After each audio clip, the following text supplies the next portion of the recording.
Assalamu alaikum, I'm Aisha and you're watching SAMAA News. Here are today's headlines. Chief of Army Staff Field Marshal Asim Munir has cautioned India that there is no space for war in a nuclearized environment, reaffirming Pakistan's resolve for peace, but readiness to respond decisively to any provocation.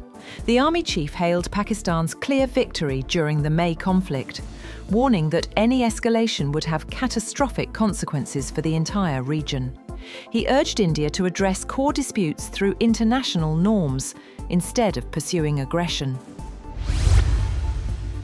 Pakistan and Afghanistan have begun high-level peace talks in Doha after extending a fragile 48-hour border ceasefire. Defence Minister Khawaja Asif and Intelligence Chief General Asim Malik are leading the Pakistani delegation, while the Afghan side is represented by Taliban Defence Minister Mullah Yaqub and Intelligence Head Abdul Haq Wasik.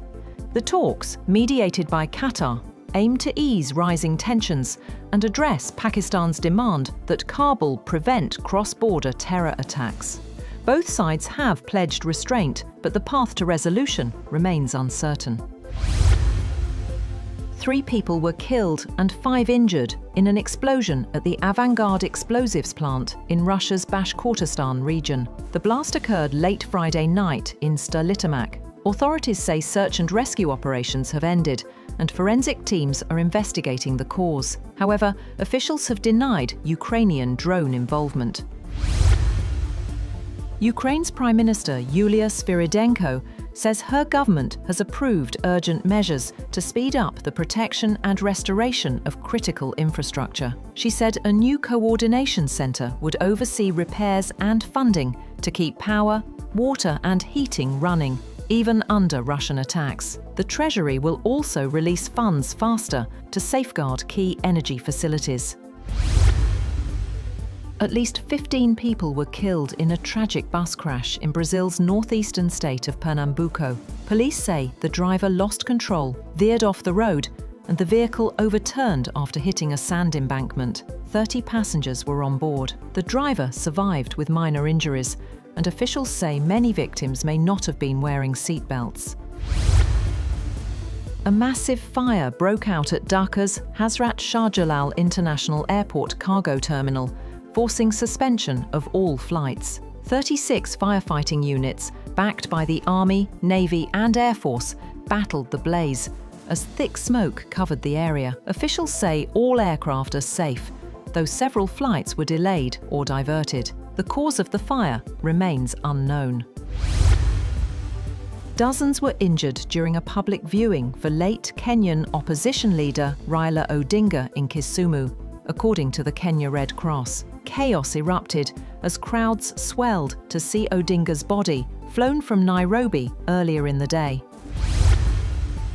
Trump administration officials are reportedly discussing the possibility of arranging a meeting between US President Donald Trump and North Korean leader Kim Jong-un during Trump's upcoming trip to Asia next month. According to a CNN report, discussions are still in early stages, with no confirmation yet from either side.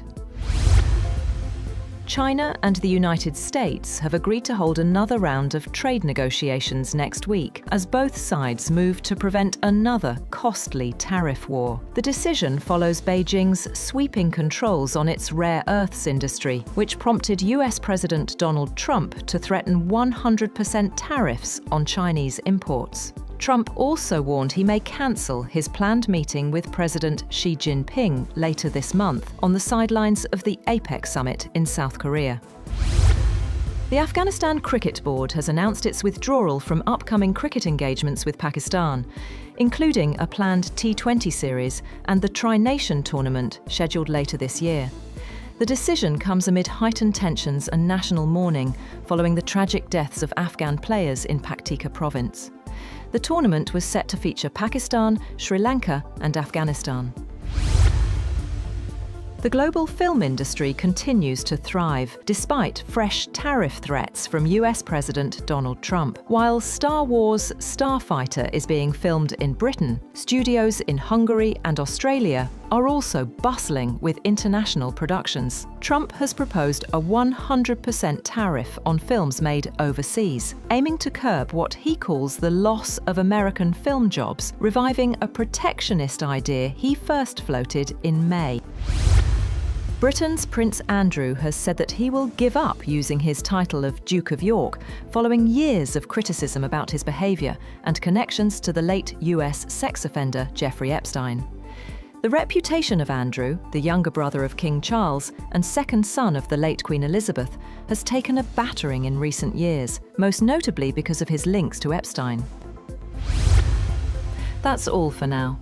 For more updates, visit www.SAMAA TV. Thank you for watching SAMAA News.